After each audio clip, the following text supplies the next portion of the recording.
So hello everyone. इस video में बात करेंगे कि ब्रेकआउट को कैसे पहचानते हैं। ठीक है, कोई भी जो ब्रेकआउट देता है उस ब्रेकआउट को कैसे हम उसको ट्रेड करें, एंड सेकंड चीज़ कि most of the breakout fail क्यों हो जाता है। ठीक है, हम देखते हैं कि बहुत सारा फॉल्स ब्रेकआउट हमको मिलता है। जब भी ब्रेकआउट देता है तो वो क्या होता है कि ब्रेकआउट देता है, फिर ऊपर जाता है, फिर वापस से नीचे आ जाता है। तो इसको हम बोलते हैं फॉल्स ब्रेकआउट। ठीक है, तो फॉल्स ब्रेकआउट को कैसे पहचानते हैं और इन जनरल ब्रेकआउट को कैसे ट्रेड किया जाता है मैं आपको बताता हूँ। ठीक है, तो चलिए बात करते हैं, स्क्रीन पे चलते हैं। राइट। सो चलिए बात डिस्कस करते हैं हम ब्रेकआउट के बारे में। ठीक है, डिस्कस हम करते हैं, पहले ब्रेकआउट के बारे में डिस्कस करते हैं। ठीक है,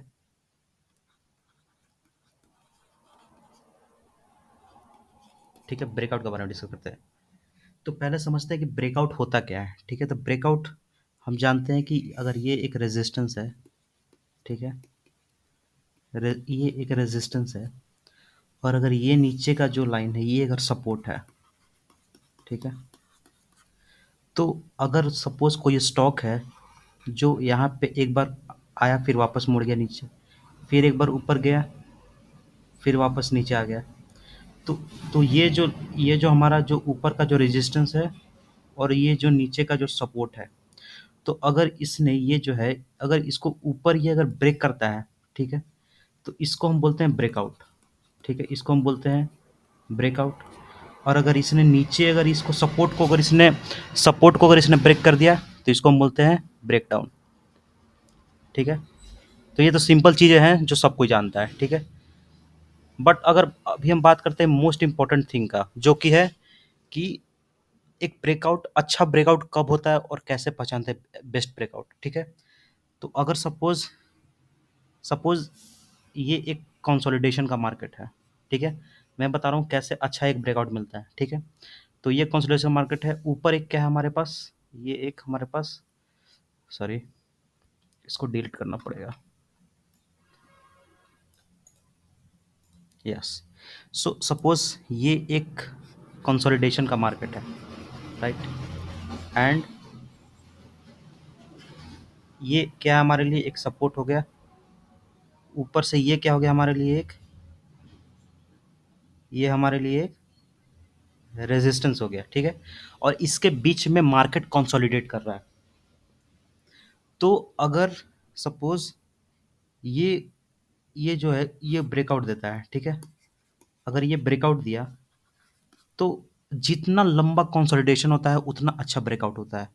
ठीक है, आप एक बात याद रखिए कि अगर ये ऊपर ब्रेकआउट दिया है तो वो डिपेंड करता है अच्छा ब्रेकआउट है कि खराब ब्रेकआउट है, वो इस पे डिपेंड करता है कि कितना ज़्यादा कंसोलिडेशन हुआ है। तो जितना ज़्यादा कंसोलिडेट करेगा मार्केट उतना अच्छा ब्रेकआउट मिलता है हमको। ठीक है, तो ये हम ध्यान रखेंगे कि जितना अच्छा कंसोलिडेशन मिलता है उतना अच्छा ब्रेकआउट मिलता है। तो पहला तो ये हो गया। ठीक है, सेकंड चीज़ अगर बात करते हैं हम, सेकंड बात करते हैं कि पहले तो ये हो गया, सेकंड बात करते हैं कि ब्रेकआउट जब होता है तो हमको क्या देखना चाहिए। ठीक है, तो पहली बात अगर बात करें हम, पहली बात करें, अगर ये सपोज गुड ब्रेकआउट है, ठीक है, अगर ये बढ़िया ब्रेकआउट है, तो बढ़िया ब्रेकआउट का जो निशान जो इसका जो सबसे बड़ा जो गुड ब्रेकआउट का जो सबसे बड़ा पॉइंट होता है कि ये ज़्यादा पुल बैक नहीं देता है। तो अगर सपोज ये रेजिस्टेंस है, अगर बात करें ये रेजिस्टेंस है और इसको अगर मार्केट इसने ब्रेक किया ऊपर, तो ये जो अब ऊपर ब्रेक किया तो ये जो रेजिस्टेंस है वापस सपोर्ट बन जाएगा, तो ये थोड़ा पुल बैक करेगा, उसके बाद फिर ब्रेकआउट देगा यहाँ से।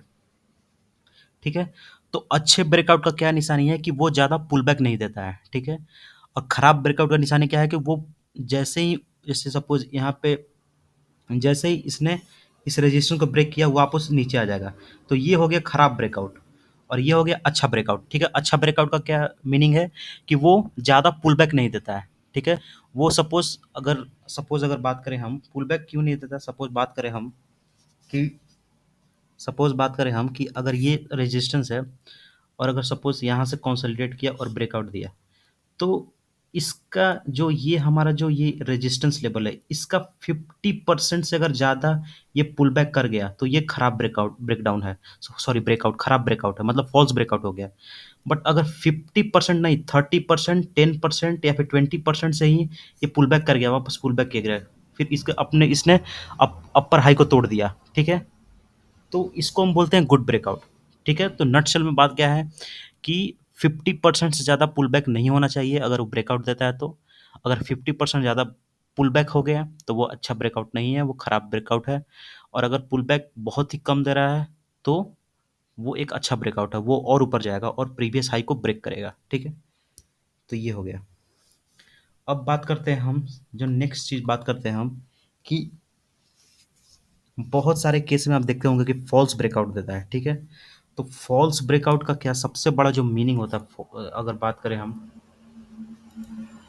अगर बात करें हम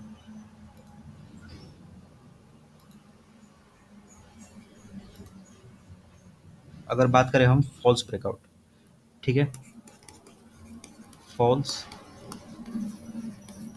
ब्रेकआउट, तो फॉल्स ब्रेकआउट कब होता है? जब सपोज ये एक रेजिस्टेंस है, जो लग रहा है कि अगर ये रेजिस्टेंस, सपोज ये 40,000 का रेजिस्टेंस है बैंक निफ्टी का, और हमको लगता है कि अगर ये 40,000 ब्रेक किया तो हम बाई करेंगे, ठीक है?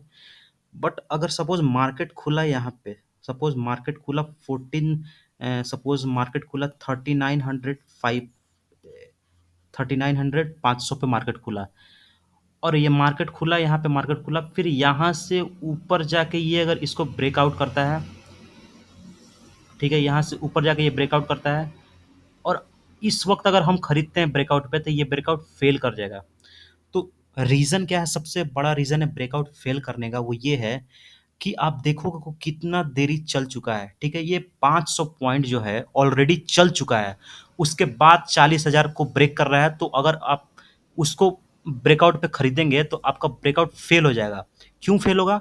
Because already market 500 point move कर चुका है, उसके बाद 40,000 को ब्रेक कर रहा है, ठीक है?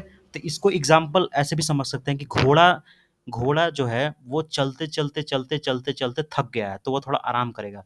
तो 500 पॉइंट जब मार्केट चल जाता है, उसके बाद जब रजिस्टर ब्रेक करता है, तो वो अच्छा ब्रेकआउट नहीं देता है, ठीक है?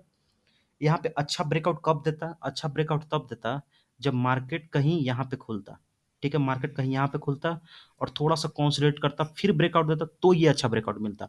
बट ऑलरेडी 500 पॉइंट मूव करने के बाद रेजिस्टेंस अगर ब्रेक करे, तो ये ब्रेकआउट फॉल्स हो जाएगा, ठीक है? So thank you for watching, और चैनल पसंद आए लाइक करें, शेयर करें, सब्सक्राइब करें। यही ब्रेकआउट थ्योरी था।